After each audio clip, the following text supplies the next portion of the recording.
Ahora que me ubico acá, ahí está. Bien, para que acomodo esto un poquito. Vamos a ver algunas ideas del tema de dilatación de sólidos y líquidos. Ustedes ya vieron los videos, supongo, ¿no? Del tema. Sí. Bueno, entonces, acá es algunas aclaraciones por algún problema en particular que aparezca, para ver cómo tienen otra idea para encarar. El tema es vamos a empezar con dilatación de sólidos en una primera instancia. Nosotros acá yo escribí recordamos las expresiones para calcular la dilatación de sólidos por efecto de la variación de la temperatura. ¿Se la recuerdan más o menos? Las tenemos acá presentes. Esta es una. Acá está. Donde la variación que sufre en una de sus dimensiones un sólido es directamente proporcional a esa longitud en una temperatura de referencia, que en general puede ser la de 20 grados centígrados, que es la que generalmente miden en los laboratorios, o una temperatura inicial con la cual ustedes están trabajando, la temperatura ambiente del taller o el lugar donde se esté generando esa medición. Bueno, este delta L es la longitud a una cierta temperatura T menos la longitud de referencia. Y esa expresión, el delta T, lo ponemos con esa temperatura menos la de referencia. Esto lo usamos para despejar la longitud a una cierta temperatura T en función de la inicial, y de lo que se va a dilatar. Bien.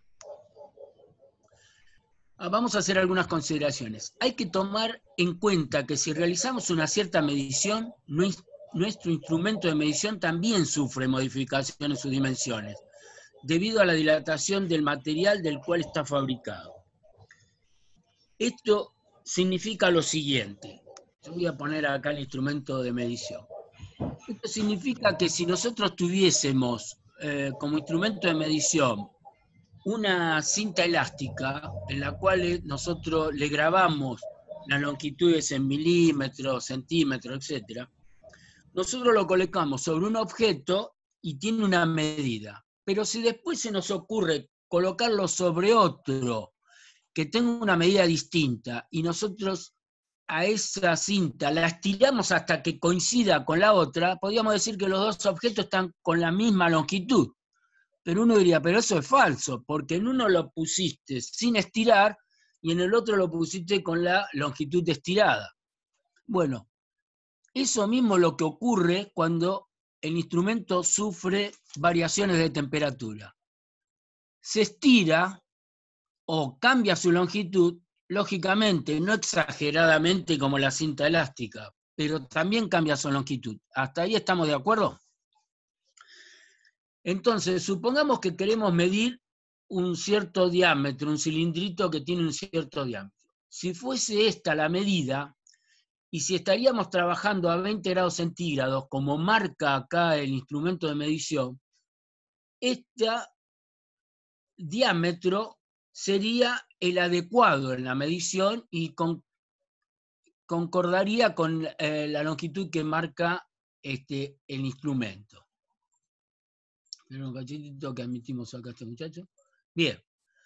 Ahora, ¿qué es lo que pasa? Esto es cierto a la temperatura de medición del laboratorio o el que marca el instrumento para la temperatura para la cual debe de utilizarse. Pero supongamos ahora que con esa medida, al calibre que tiene 15 milímetros, de acuerdo con lo que marca ahí, se agrandara el calibre. Sigue marcando los 15 milímetros, pero evidentemente la apertura entre las mordazas del calibre no es la que va a coincidir con estos 15 milímetros. Esa sería cierta si la temperatura fuesen de 20 grados centígrados. pero supongamos que ahora el calibre está a 30 grados centígrados. Entonces, lo que va a marcar entre las mordazas, que será esto, la real, va a ser la que corresponde para la medida esta a 20 grados centígrados, pero más la dilatación. ¿Se observa esto? Es decir, que si el calibre está a 30 grados centígrados, yo tengo que corregir lo que marca el calibre con lo que va a dilatar el instrumento. En general, la mayoría de los materiales que se miden en los talleres es acero, con alguna diferencia en los porcentajes de carbono que tenga, pero en general la dilatación de todos ellos es prácticamente la misma. Entonces se construyen los instrumentos de medición en la de los materiales de que en mayor cantidad nosotros vamos a medir, que serían los de acero, esencialmente. Entonces, ¿qué es lo que ocurre?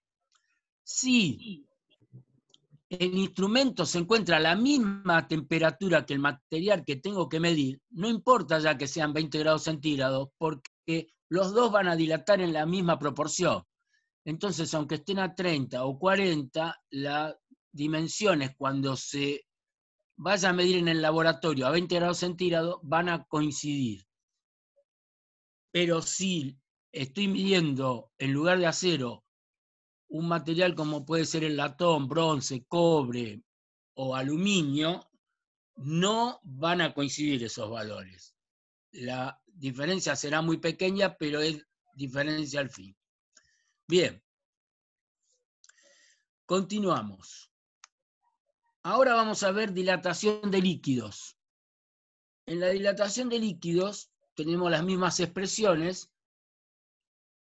con el coeficiente de dilatación ahí, que no es lineal, sino que es del líquido. La L sería la que corresponde al líquido. Tenemos unas expresiones muy similares a las anteriores, pero estas ya son con respecto al volumen.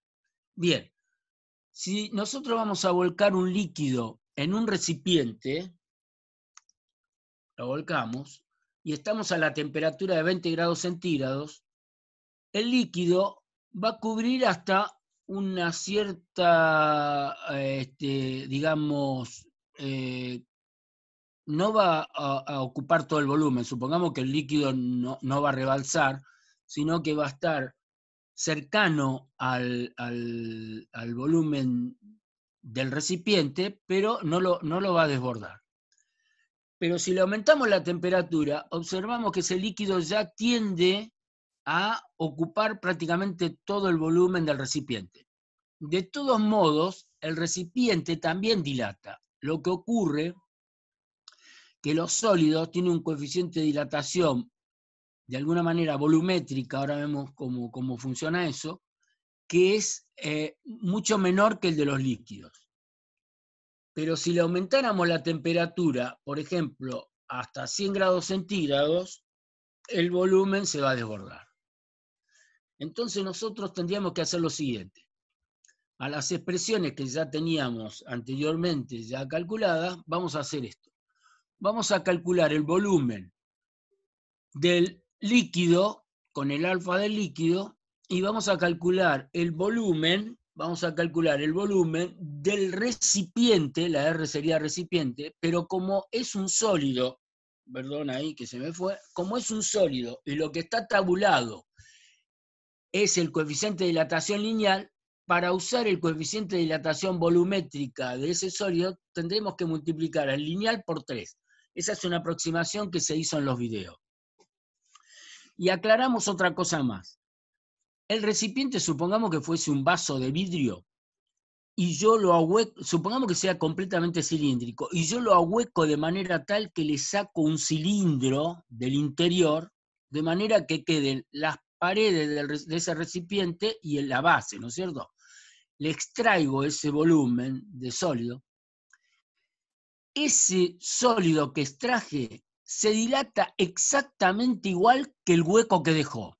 Es decir, el vaso se dilata como si fuese de vidrio sólido. No es que cuando yo le aumento la temperatura, el hueco trata de cerrarse. Ojo con esto. O sea que el hueco del sólido se dilata exactamente igual que el material que extraje de dicho hueco. Por lo tanto, en el caso del vidrio, para hacerlo volumétrico por el hueco que saque, este volumen correspondería a ¿qué cosa? Al hueco del recipiente. El volumen del hueco del recipiente, ¿no? No tomo en cuenta las paredes. Si es de paredes muy delgada, y si fuera un cilindro, lo podía calcular como si fuese el cilindro con las medidas exteriores, no habría problema. Pero si no, tengo que tomar en cuenta todo esto. ¿Qué es lo que hacemos con esto? Si hacemos la diferencia de volúmenes y esa diferencia no da cero, significa que los dos dilatan de distinta manera. Por lo tanto, nosotros tenemos que averiguar en cuánto dilata el recipiente con respecto a lo que dilata el líquido. Eso lo hacemos con la diferencia de los dos y llegamos a obtener lo siguiente, que la diferencia entre el coeficiente de dilatación del líquido menos 3 veces el del lineal del sólido nos darían un coeficiente de dilatación volumétrico aparente, que nosotros podríamos utilizarlo si siempre hacemos mediciones con el mismo líquido y con el mismo material de recipiente. ¿Se entiende esto, no? Esto lo podrían tomar en cuenta los que diseñan los tanques para combustible, ya que ellos tendrían que tomar en cuenta hasta qué nivel tendría que entregarle el líquido de ese combustible a un determinado recipiente para que éste, con una cierta variación de temperatura, no rebalse. ¿Se entiende esto?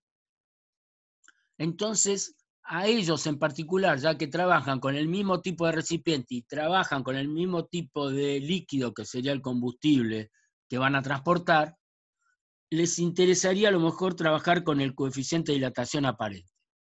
¿Qué es el coeficiente de dilatación aparente? Sería el que compensa para no trabajar con el de líquido y el de sólido simultáneamente. Y me toma en cuenta cuando coloco ese líquido en determinado recipiente, de que no va a rebalsar.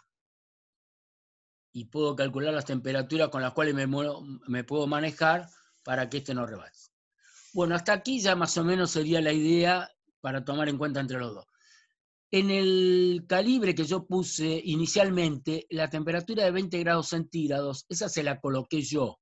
Ese numerito de 20 grados centígrados lo coloqué yo. Pero acá tengo algunas fotos de calibres originales donde se ve claramente que este no lo coloqué yo, los 20 grados centígrados del mismo. ¿Se ven?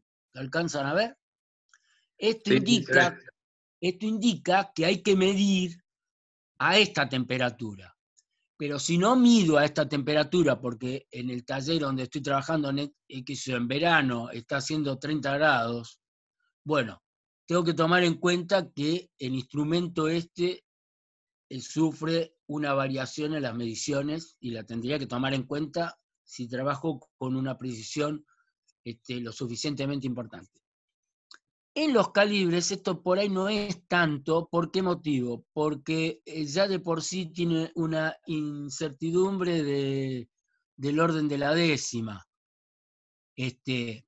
o la media décima.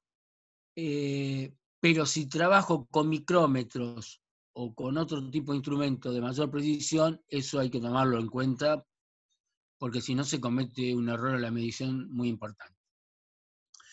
Acá algunos chicos decían lo siguiente: si se realiza el mecanizado de algún tipo de pieza, no sé, en Rusia decía que hay una temperatura como de, no sé, 20 grados bajo cero.